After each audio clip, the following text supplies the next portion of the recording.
કોલરવાળું blouse કરવાનું છે. આમાં આખું આ જો આવી રીતના માપ છે. આના ઉપરથી આપણે કોલરવાળાનું માપ લેવાનું છે કે કેવી રીતના કોલરવાળાનું માપ લેવાનું. મેં તો બોડી માપમાંથી લીધું છે.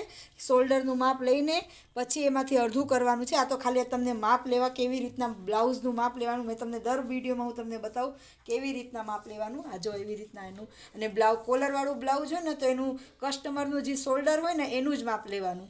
કેમ કે આમાંથી તમને નહીં આવી રીતના તમે આખું બ્લાઉઝ મૂકીને કરશો ને તો શોલ્ડર મોટું થશે. એટલે એમાં એ તો તમને ખાલી એક સમજાવી દઉં કે એવી રીતના તમારે માપ લેવાનું. આ જો લંબાઈનું માપ લેવાનું.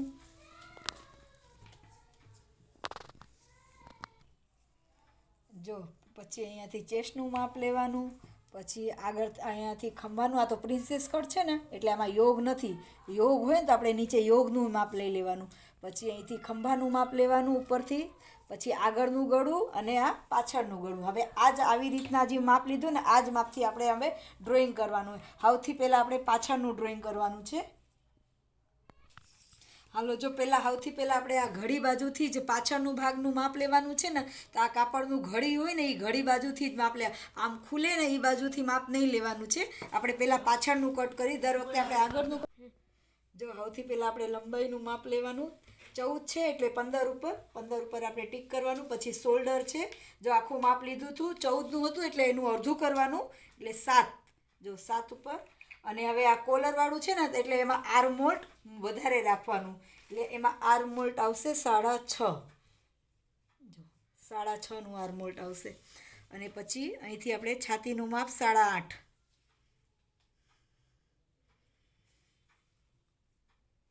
અને અહીંથી આપણે 2.5 ઇંચનું વધારાનું નીચે એવી રીતના 8.5નું આપણે અને 2.5 ઇંચનું વધારાનું. હું તમને મેં આર્મહોલ કેમ મોટું કર્યું છે હું તમને જો હમણાં હું બતાવું. જો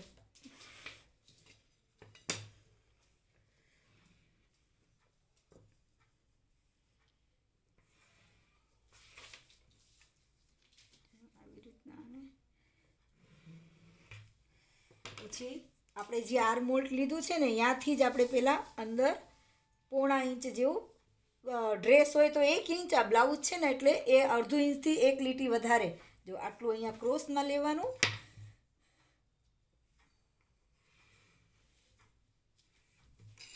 હવે આગળનું ભાગ છે ને એટલે અહીંથી જ આપણે આ નીચે જ્યાંથી ક્રોસ લીધું છે ને ત્યાંથી જ 1 ઇંચ ગોલનું શેપ આપી દેવાનું. અને અહીં સીધું સ્ટ્રેટ નહીં રાખવાનું. હું બધી વિડીયોમાં તો અહીંથી જો સેજ આમ ગોલ શેપ આપવાનું. પછી અહીંથી હવે આમાં 1/2 ઇંચ આપણે ક્રોસ કરવાનું. આ આપણે જો અહીંયાથી લીધું છે ને 6.5નું છે 6નું આર્મહોલ. એમાં હવે અહીંયાથી આપણે 1/2 ઇંચનું અહીંયાથી 0.5 ઇંચનું ક્રોસ લેવાનું છે. અને આગળનું ગળું આમાં 3નું પેક ગળાવાળું છે ને એટલે આગળનું ગળું 3 અને પછી ત્યાંથી એટલું બધું ક્રોસમાં આવશે. જો આટલું એમાં ક્રોસ કટિંગ કરે એટલે કોલરમાં ખંભોય ન પડે અને એકદમ સરસ રીતે. પછી આગળનું ગળું 6.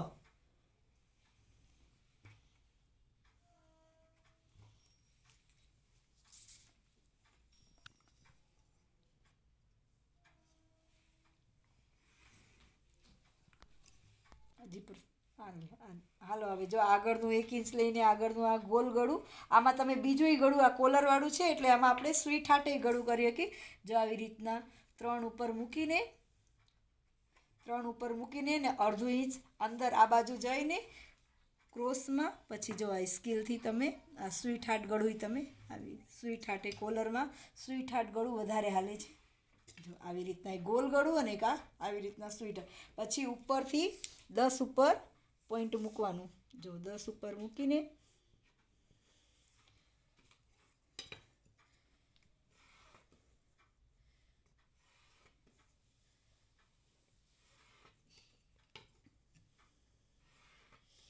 અને અહીંથી 1.5 ઇંચનું થવું જોઈએ. જો અહીંથી આ 1.5 ઇંચનું થઈ ગયું.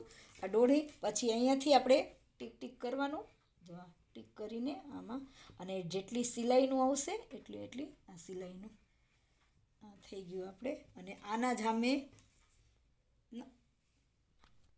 આ જો મેં પાછળનું આખું ડ્રોઈંગ કર્યું છે, પણ મેં તમને આગળનું ગળું કેવી રીતના આવે ને આમાં મેં તમને આગળનું સમજાવી દીધું છે કે આવી, કેમ કે સેમ આવી જ રીતના આ જ કટ પાછળમાંય આવશે, આગળમાંય આપણે આ ઘડી ખુલે ને એ બાજુથી આગળનું લેવાનું છે. એટલે આ જ ફરમું આપણે આગળને મૂકીને કરવાનું છે. મેં તમને આજમાં તમારી વિડીયો બહુ મોટી ન થાય એટલે મેં આવી રીતના આમાં સમજાવી દીધું છે. તમે સ્ક્રીપ કર્યા વગર જોજો. આ જો આમાં આગળનું સમજાવી દીધું. હવે સેમ પાછળનું. હવે આમાં મેઇન જે સ્લીવ, લોંગ સ્લીવની લાંબી સ્લીવ કરવાની છે કટિંગ, એ હું તમને કરાવું.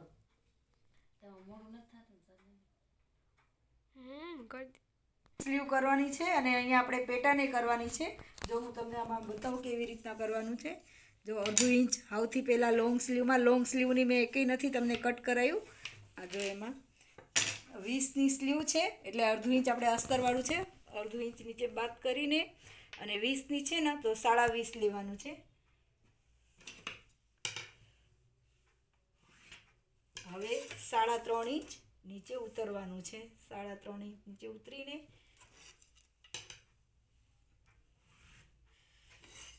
અને ગાળો 6નું છે. જો 6નું ગાળો, મોહરી 5ની નહીં, મોહરી આવશે 4ની અને 2 ઇંચ.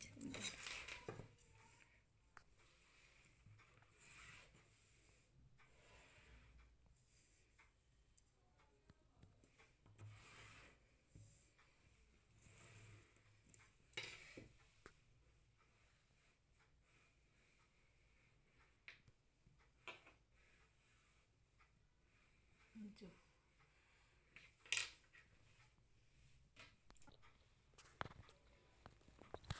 હવે જો આપણે આને ખોલીને પછી આગળનું ભાગ અહીંથી આપણે થોડું, જો અહીંથી આપણે આ ભાગ આગળ આવશે અને આ ભાગ પાછળ.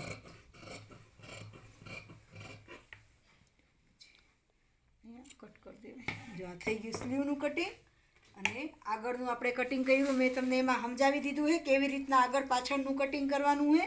હવે આપણે મેઇન કાપડ ઉપર ને કોલરનું કટિંગ કેવી રીતના કરાય.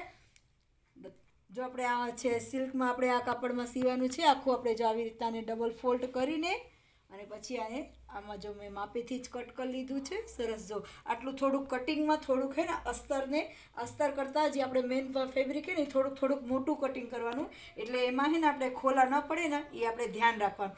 હવે એમાં પેટર્ન કરવી છે ને તો એમાં જો આવી રીતના આમ સેન્ટર કાઢવાનું, એમાં ક્રોસવાળી પેટર્ન કરવી છે. એટલે આવી રીતના આમાં પછી આપણે એમાં જોવાનું છે કે આમાં કેટલું થશે, કેટલી આવશે. એટલે એમાં જોવાનું છે ને આ પેટર્ન કરવાની છે. જો આપણે કસ્ટમરે આપી છે ને આપણે આ પેટર્નમાં કરી દેવાનું છે. હવે આ 2 ઇંચનું છે ને તો આપણે એમાં જોઈ લેવાનું કે આમાં કેટલું 2 ઇંચનું કેટલું થશે. અહીંયાથી આપણે અહીંયાથી જોવાનું છે.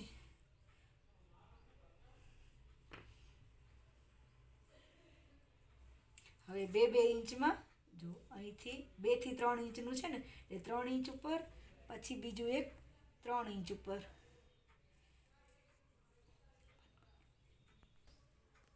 જો 1 2 3 4 5 6 એમાંથી હોય ને. હવે આપણે આપણું આવું કડક પુઠ્ઠો હોય ને એને મૂકીને હવે એમાં આપણે 1 ઇંચનું અહીંયાથી જો ઘડી બાજુથી જ 1 ઇંચનું આપણે પોળું કરવાનું છે.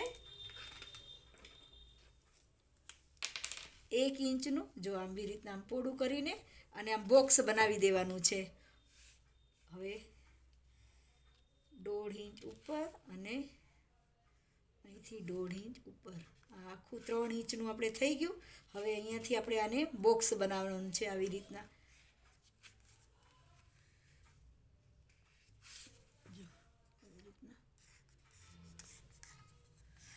આ બોક્સ બનાવી દીધું અને અહીંથી આપણે આવું આમાં રાઉન્ડ શેપ લેવાનું છે. જો આપણે આવી રીતના અમે માપ લઈને આ ડ્રોઈંગ કરી લીધું છે. પછી આના ઉપર અડધું ઇંચનું ઉપર રાખીને હવે આને કટ કરીને હું તમને સમજાવું તો જો તમને આને હવે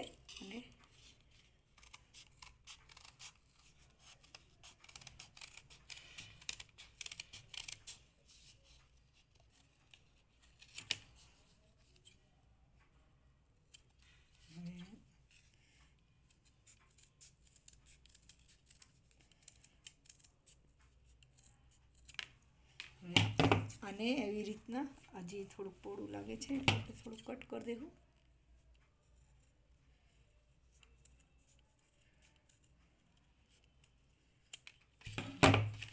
હવે આને આપણે આવી રીતના આમાં ગોઠવવાનું છે. અહીંયાથી જ આવી રીતના જો ડ્રોઈંગમાં આપણે આ ડ્રોઈંગ કર્યું છે ને આમાં જ આવી રીતના અમે આને ડ્રોઈંગ કરવાનું છે. અને આપણે ડ્રેસ પલટાવી ને એવી રીતના ડ્રેસ પલટાવવાનું હોય. અને બ્લાઉઝનું આપણે એવી રીતના જેવી રીતના આપણા બ્લાઉઝ પલટાવી ને એવી રીતના બ્લાઉઝમાં પલટાવીને કરવું હોય તો પલટાવી નહીં થાય.